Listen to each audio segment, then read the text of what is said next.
Radio J, le rendez-vous d'actualité juive. Alors, actualité juive est forcément solidaire d'Israël Tzedaka by Kalita. Et aujourd'hui, c'est pas 2 invités, c'est 3 en 8 minutes pour le Radioton, puisque j'ai le plaisir d'accueillir non seulement Alexis Lacroix, Laurent Cohen-Coudard, mais également notre ami Rafi Marciano, qui nous fait l'amitié d'être avec nous. Bonjour à tous les 3. Bonjour Lise. Alors, bonjour Lise. Actualité juive cette semaine. Très rapidement, je t'aime, moi non plus. De quoi s'agit-il ? Il s'agit de quelque chose de très simple, nous le résumons. Oui. Des fritures sur la ligne entre Washington et Jérusalem, elles grandissent. Alors après, effectivement, les attaques verbales non dénuées de véhémence de Joe Biden à l'endroit du Premier ministre israélien. On sent bien que travailler avec lui n'est pas une sinécure, visiblement. Mais on sent aussi, si on globalise, et je laisse la parole à Laurent dans un instant, que nous entrons dans un moment où, se surajoutant à l'agenda militaire, qui est évidemment nécessaire, il y a un agenda politico-diplomatique qui s'engage. Il ira loin, puisque le plan américain, le plan de Biden et de Anthony Blinken pour le Moyen-Orient, suppose de remettre à terme en selle l'autorité palestinienne, afin de trouver, alors certains de nos auditeurs vont bondir, mais afin de trouver une solution globale au conflit actuel. Mais c'est important. Et d'en empêcher l'extension. Et donc évidemment, ce plan-là ne fait pas l'unanimité en Israël. Il est soutenu bien sûr par des personnalités comme Amy Ayalon, on l'a rappelé, mais il est âprement critiqué par le chef du Likoud et Premier ministre Benjamin Netanyahou. Laurent Cohen-Coudard. Ouais, on a Joe Biden qui marche sur un fil, on va dire. Il y a le précipice de chaque côté. Il a d'un côté la situation au Proche-Orient, il a la perspective des élections au mois de novembre. On l'a vu là, lors du Super Tuesday, donc qui est le premier mardi du mois de mars, en fait, où il y a un premier vote pour les primaires démocrates et républicaines. Aux États-Unis. On a vu beaucoup de cases cochées, uncommitted, c'est-à-dire des gens qui ne veulent pas s'engager, beaucoup de votes musulmans.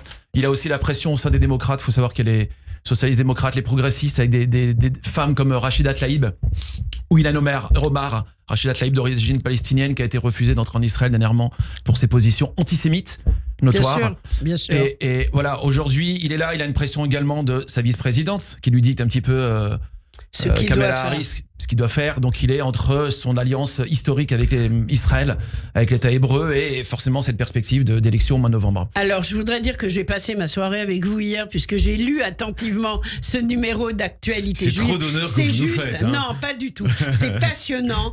On s'abonne, actualitéjuive.com. Il y a énormément de choses. Joël Mergui, le cinéma israélien, beaucoup de chroniqueurs, beaucoup de journalistes qui ont fait des analyses tout en profondeur. Mais je voudrais tout de suite, comme le temps qui nous est imparti est très court, passer la parole à Rafi Marciano. Rafi, Israël Tzedaka by Kalita, ça vous parle ? Écoutez, ça me parle parce que c'est une organisation aujourd'hui à Jérusalem et en Israël incontournable pour aider des centaines de familles qui sont non seulement dans le besoin matériel, non seulement dans le besoin moral et social, mais également dans la formation.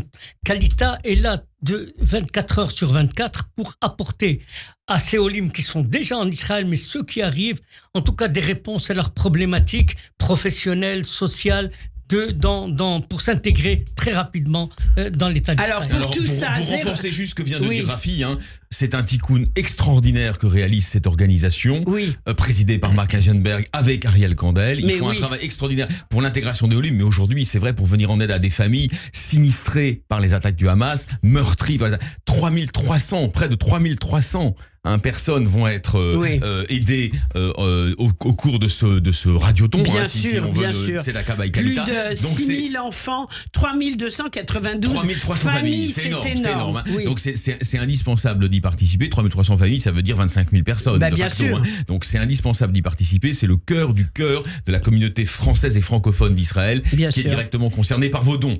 Parce que... Alors 01 77 38 49 34 et puis Israël-Tzedaka-by-kalita.org.il. Rafi. Oui, je voulais dire simplement pour les Juifs qui sont en France, qui veulent aider Israël. Ils ont toujours cherché, mais comment mieux aider Israël ? Là, vous avez une occasion, aider Kalita. Parce que ça part directement en Israël, il faut le dire. Sûr, et c'est vraiment pour aider les familles déplacées, tous les gens en difficulté. C'est une double mitzvah. On peut rappeler la mitzvah du Maaser. qui est très importante. C'est une preuve d'émouna extraordinaire. Donnez, quel que soit le revenu que vous avez donné, 10% ce que vous touchez, pas tout à Kalita forcément, et c'est dispatché, mais Kalita. C'est double mitzvah parce qu'aujourd'hui, comme l'a dit Rafi, on est en France, des fois on a un sentiment d'impuissance. On ne sait pas comment, on a nos jeunes qui sont au front, on a nos frères, sœurs qui vivent là-bas en direct. Alors nous on subit d'autres choses ici, de l'antisémitisme, mais on ne sait pas comment aider. Alors on est sur des réseaux, etc. Et là c'est vraiment une occasion extraordinaire de participer à ce qui se passe actuellement et d'être dans une hardoute, une unité. Voilà, parce qu'il y a une équipe à Jérusalem extrêmement dévoués et qui sont d'une extrême attention à l'égard des familles fragilisées. On va être en direct avec eux dans quelques instants. Alors, très vite, Rafi, une soirée à Créteil ce soir avec Alexis Lacroix. Écoutez, depuis 3 mois, il se passe que des événements un peu surprenants dans une grande banlieue, parce que les publics de grande banlieue veulent des activités de haut niveau, mais de proximité. Là, il y a une série de conférences. Ce soir, ce sera Jacques Attali, une table ronde animée par un monsieur qui s'appelle Alexis Lacroix. J'espère qu'il sera à la hauteur. J'en suis sûr. Je vais t'aller dire, j'espère qu'il sera là. Moi aussi, j'ai cru. C'est un rendez-vous que je ne manquerai pour rien au monde. 19h30, Jacques Attali nous rejoint. On va parler du monde de demain. Il est très inquiet. Il est très inquiet. Son humeur est inquiète pour le monde. Voilà, la guerre. Pardon, je ne veux pas te mettre dans ça drap pour ce soir, mais nous on est un petit peu inquiets aussi de son humeur dernièrement par rapport à des choses qu'on il va répondre à nos questions sur Israël. Je me permets, je suis un peu. Il fait un peu teshuva. Il va répondre sur Israël. Tant mieux. On est content de l'entendre. Mais en tout cas, on est honoré de le recevoir. Parce qu'on a vraiment besoin de soutien. On en parlait en antenne de Sciences Po, tout ce qui se passe à Dauphine, Jussieu. Il se passe des choses catastrophiques qui sont complètement modérées, relativisées par des gens comme Mélenchon. Il faut accepter la pluralité des débats.